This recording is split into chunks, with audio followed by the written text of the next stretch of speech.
ચાલો good morning students. Next ફરીથી આપણે એક નવો સમ લઈને સ્ટાર્ટ કરીએ છીએ. ઇલસ્ટ્રેશન નંબર 9, પેજ નંબર 250, 250. બરાબર, એની ઉપર તમારી આગળ એક દાખલો છે. તો આપણે એની જે રકમ છે એ થોડીક જોવાની શરૂ કરીએ. તો company is manufacturing single article, sales it at ₹10 per unit. એટલે કે એની જે સેલિંગ પ્રાઇસ છે એ શું છે? તો કે સેલિંગ પ્રાઇસ છે એ ₹10 છે. ઓકે, પછી આગળ જુઓ તો વેરિયેબલ કોસ્ટ ઇઝ ₹6 પર યુનિટ.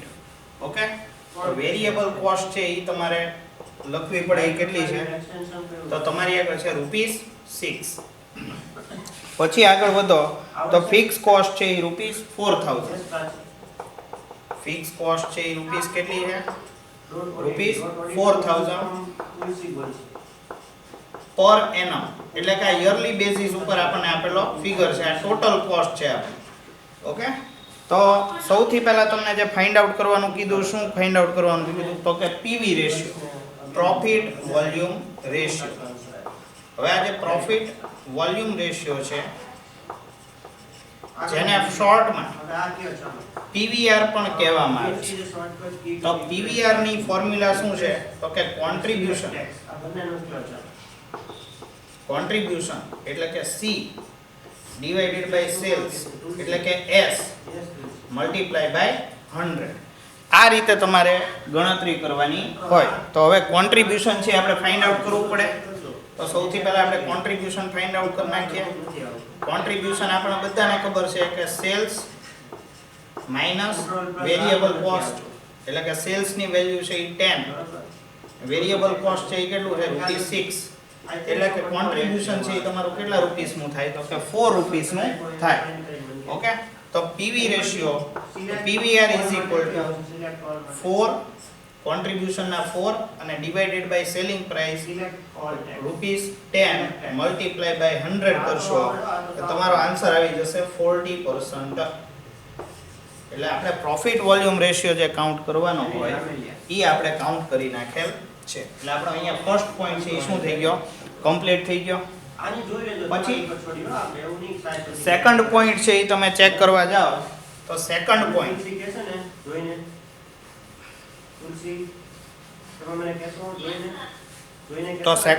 છે આપણો શું છે? Break even sales. હવે જો બ્રેક ઇવન સેલ્સમાં તમને નંબર ઓફ યુનિટ નથી કીધેલા. ઓકે, નંબર ઓફ યુનિટ છે એ આપણને કીધેલા નથી રૂપીસ કીધા. તો આપણે શું કરવાનું? આપણે બંને રીતે ફાઇન્ડ આઉટ કરી નાખવાનું છે. એટલે એની ફોર્મ્યુલા પણ આપણને ખબર છે કે F divided by S minus V. Okay, તો આ જે આપણને આન્સર આવશે એ શેમાં આવી જશે? યુનિટ્સમાં. હવે ફિક્સ કોસ્ટ છે એ કેટલા રૂપીસ છે? ₹4000. અને S એટલે કે ₹10 અને વેરિયેબલ કોસ્ટ છે ₹6. એટલે કે 4000 ડિવાઇડેડ બાય 4 કરશો એટલે આન્સર આવી જશે 1000 યુનિટ્સ. ઓકે, એટલે આ તમને યુનિટ્સમાં BEP મળી ગયું. હવે BEP in rupees find out કરવું હોય તો તમારે બીજું કાંઈ નથી કરવાનું, મલ્ટીપ્લાય બાય સેલિંગ પ્રાઇસ તમારે કરવી પડે. તો તમારી સેલિંગ પ્રાઇસ છે એ કેટલી છે? તો કે ₹10. એટલે કે 1000 મલ્ટીપ્લાય બાય 10 કરશો એટલે ₹10,000 છે એ તમારો આન્સર આવે. ઓકે, એટલે break even sales in rupees ₹10,000 છે એ તમારો આન્સર આવશે. ઓકે, ચાલો એના પછી થર્ડ આપણને જે આઈટમ આપી છે એનું નામ શું છે? તો કે થર્ડ આઈટમ આપી એ છે આપણી માર્જિન ઓફ સેફટી. તમને ફાઇન્ડ આઉટ કરવાનું શું કીધું છે? Margin of safety. હવે માર્જિન ઓફ સેફટી ની ફોર્મ્યુલા મેં તમને આગળ જ્યારે લેક્ચર લીધો ત્યારે તમને લખાવેલી નથી. તો આની ઉપર તમે ફોકસ કરજો અને તમે તમારા લિસ્ટમાં એડ કરી દીજો કે માર્જિન ઓફ સેફટી ની ફોર્મ્યુલા તમારી થશે total sales minus sales at BEP. એટલે કે આપણું જે એક્ચ્યુઅલ સેલ્સ છે એમાંથી બ્રેક ઇવન પોઈન્ટ છે એ તમારે બ્રેક ઇવનનું સેલ્સ છે એ માઇનસ કરવાનું છે. તો હવે તમે રકમમાં વાંચો third point, the margin of safety find out કરવાની કીધી ને આગળ કીધું કે ઇફ ટોટલ સેલ આર ₹15,000 એટલે તમારે અહીંયા આગળ ટોટલ સેલ છે એ કેટલું લેવાનું છે 15,000 15,000 અને સેલ્સ એટ બીઈપી તમે ચેક કરો તો એ આપણે કાઉન્ટ કર્યું કેટલા રૂપીસ હતું 10,000 જે હમણાં સ્ટેપ નંબર 2 માં આપણે કાઉન્ટ કર્યું. ઓકે, તો માર્જિન ઓફ સેફ્ટીની જે અમાઉન્ટ થશે એ કેટલી આવશે ₹5,000. ઓકે, એટલે એક વસ્તુ આ થઈ ગઈ થર્ડ પોઈન્ટ. પછી આગળ તમને ફોર્થ પોઈન્ટ ફાઇન્ડ આઉટ કરવાનો કીધો તો ફોર્થ પોઈન્ટ તમે ચેક કરો. અહીંયા આપણે ગણી નાખીએ fourth point, sales required to earn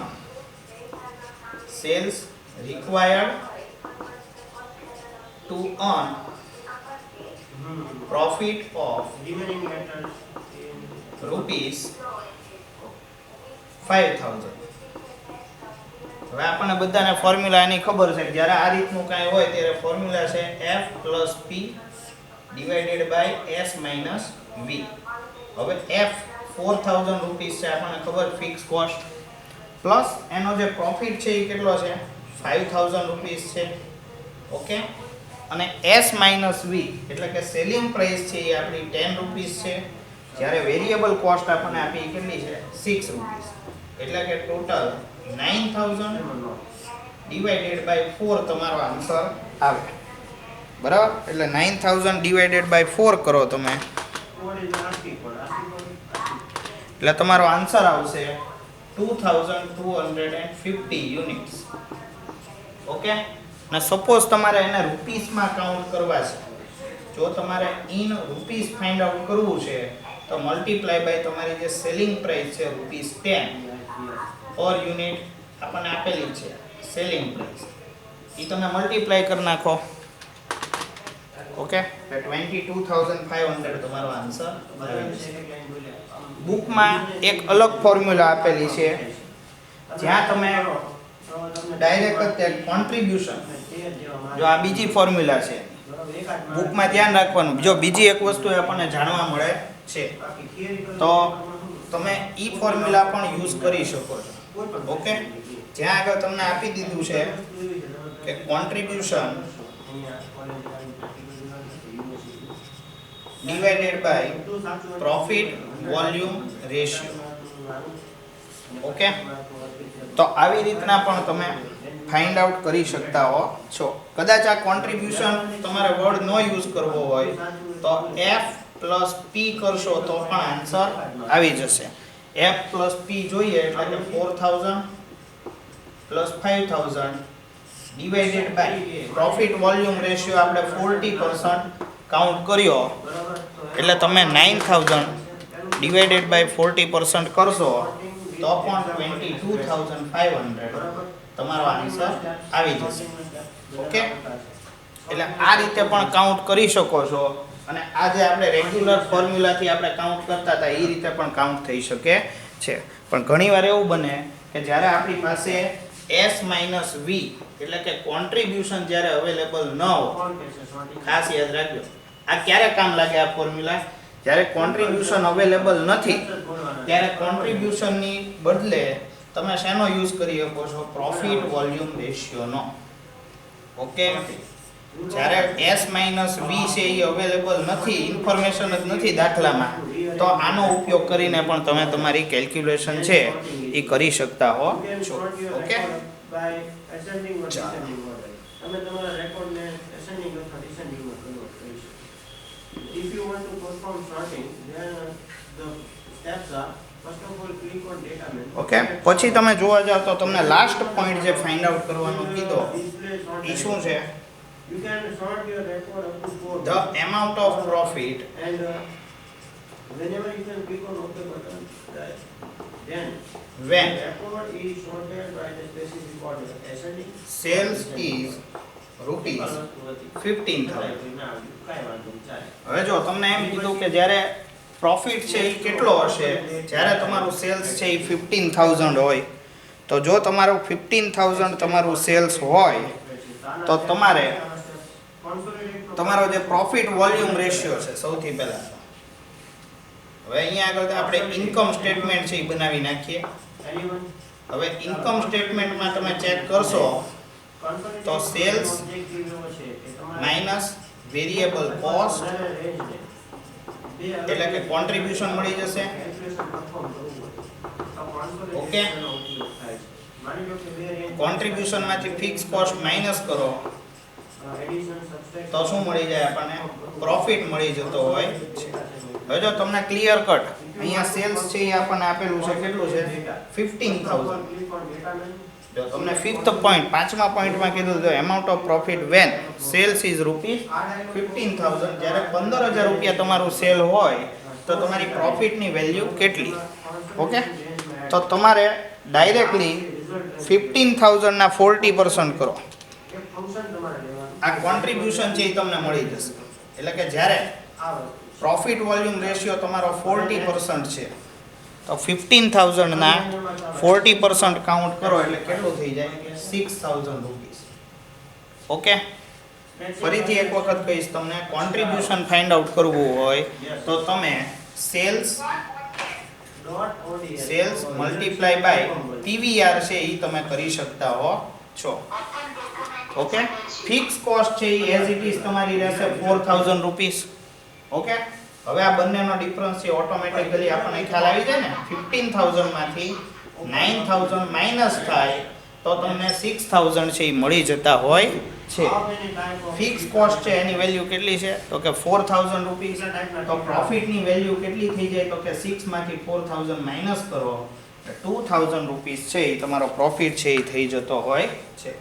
ફરીથી એક વખત તમને કેલ્ક્યુલેશન છે એ દેખાડી દઉં કે જ્યારે તમારું સેલ્સ 15,000 છે એટલે કે 15,000 રૂપિયા છે, તમારે એનું કોન્ટ્રીબ્યુશનની અમાઉન્ટ ફાઇન્ડ આઉટ કરવી હોય તો સેલ્સ મલ્ટીપ્લાય બાય પીવીઆર તમે કરી શકો છો. ઓકે, એટલે કે 15,000 છે એના 40% આપણે ફાઇન્ડ આઉટ કરેલું છે સ્ટેપ નંબર 1 માં. ઓકે, તો કોન્ટ્રીબ્યુશન થઈ ગયું 6,000 રૂપીસ. હવે આ દાખલામાં એ તમને બે વસ્તુ પૂછી શકે.